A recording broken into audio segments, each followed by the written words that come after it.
মুহতারাম হাজিরিন, ইনশাআল্লাহ এই প্রজন্ম, আজকের নতুন প্রজন্ম, মাদ্রাসা, স্কুল, কলেজ, ভার্সিটির কোনো ভেদাভেদ নাই, সব কাতারে এক কাতারে দাঁড়িয়ে গেছে।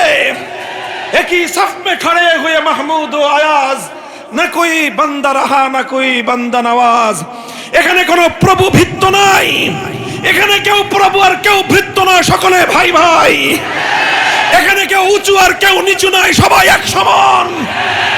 এই এক সমতার ভিত্তিতে নতুন বাংলাদেশ গড়বার যেই বুনিয়াদ রচিত হয়েছে, এই বুনিয়াদ বাংলার মাটি থেকে আবার আধিপত্যবাদী ষড়যন্ত্রকে উপড়ে ফেলবে ইনশাআল্লাহ।